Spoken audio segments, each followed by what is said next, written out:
హస్తినలో రెండో రోజు CM Revanth Reddy tour కొనసాగుతోంది. డిప్యూటీ సీఎం భట్టి విక్రమార్క కూడా ఢిల్లీ వెళ్లారు.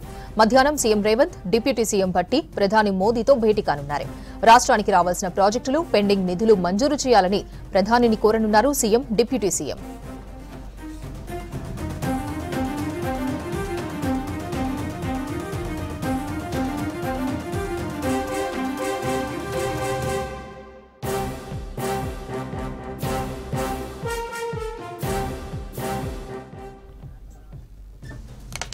హస్తినలో రెండో రోజు సీఎం రేవంత్ రెడ్డి టూర్ కొనసాగుతోంది.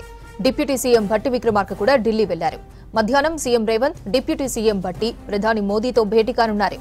రాష్ట్రానికి రావాల్సిన ప్రాజెక్టులు, పెండింగ్ నిధులు మంజూరు చేయాలని ప్రధానిని కోరనున్నారు సీఎం, డిప్యూటీ సీఎం.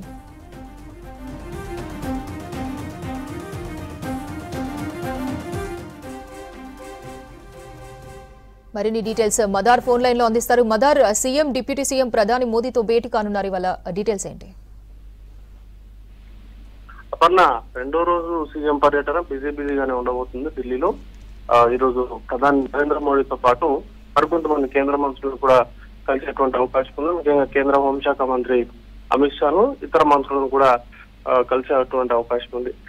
కీలకంగా రాష్ట్రానికి సంబంధించి గతంలో డిసెంబర్ 26వ తారీఖున మొదటిసారి సీఎం హోదాలో ప్రధాని సీఎం రేవంత్ రెడ్డి అలాగే డిప్యూటీ సీఎం భట్టి విక్రమార్క ఇద్దరు కూడా భేటీ అయ్యారు. ఆ సందర్భంగా రాష్ట్రానికి సంబంధించిన చాలా అంశాలు, పెండింగ్ లో ఉన్నటువంటి ప్రాజెక్టులకు సంబంధించిన అనుమతుల విషయంలో కావచ్చు, అలాగే రాష్ట్రానికి కేంద్రం నుంచి రావాల్సినటువంటి నిధులు సకాలంలో విడుదల చేయాలంటూ కూడా విజ్ఞప్తులు చేశారు. ఇప్పుడు వాటికి సంబంధించి ఫాలోఅప్ మీటింగ్స్ గానీ మనం ఇది భావించాల్సి ఉంటుంది. ఇది రెండోసారి భేటీ అవ్వబోతున్నారు కాబట్టి గతంలో ఇచ్చినటువంటి రిప్రజెంటేషన్స్ తో పాటు ఈసారి కొత్తగా బడ్జెట్ కూడా రాబోతూ ఉంది కాబట్టి యూనియన్ బడ్జెట్ కూడా త్వరలోనే ప్రవేశపెట్టబోతున్నారు కాబట్టి రాష్ట్రానికి అధిక ప్రాధాన్యత ఇవ్వాలంటూ కూడా విజ్ఞప్తి చేసేటువంటి అవకాశం ఉంది. దాంతో పాటు విభజన చట్టంలో ఇంకా కొన్ని అంశాలు పెండింగ్ లోనే ఉన్నాయి, అపరిష్కృతంగానే ఉన్నాయి.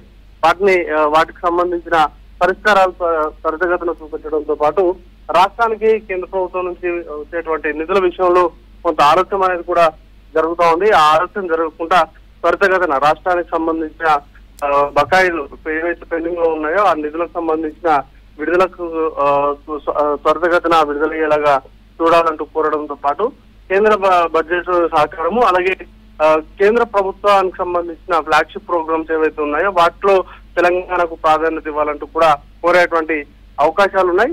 గతంలో ఇచ్చినటువంటి రిప్రజెంటేషన్ లోనే పాలమూరు రంగారెడ్డి పథకానికి సంబంధించి జాతీయ హోదా కల్పించాలంటూ కూడా అప్పుడు కోరారు. ఇప్పుడు మరొకసారి కూడా ఆ అంశాన్ని ప్రధాని దృష్టికి తీసుకెళ్లేటువంటి అవకాశం ఉంది. అయితే ప్రస్తుతం ఏ ప్రాజెక్ట్ లో కూడా జాతీయ హోదా ఇవ్వట్లేదంటూ కూడా గతంలో కేంద్ర జలశక్తి మంత్రిగా ఉన్నటువంటి గజేంద్ర సింగ్ షెకావత్ చెప్పినప్పటికీ మరొకసారి ఫాలోఅప్ అయితే చేస్తా ఉన్నారు. రాష్ట్రానికి సంబంధించి ప్రాజెక్టులు త్వరితగతిన పూర్తి కావాలంటే కేంద్ర సహకారం అనేది కూడా చాలా అవసరము. అలాగే రాష్ట్రంలో కొన్ని ప్రోగ్రామ్స్ ఇంప్లిమెంట్ చేయాలన్నా కూడా కేంద్రం నుంచి రావాల్సినటువంటి నిధులు సకాలంలో వచ్చినట్లయితేనే కూడా సాధ్యమవుతుంది. కాబట్టి రాష్ట్రానికి సంబంధించి అధిక ప్రాధాన్యత ఇచ్చేలాగా చర్యలు తీసుకోవాలంటూ కూడా విజ్ఞప్తి అనేది కూడా చేసేటువంటి అవకాశం అయితే కనబడతా ఉంది అపర్ణ.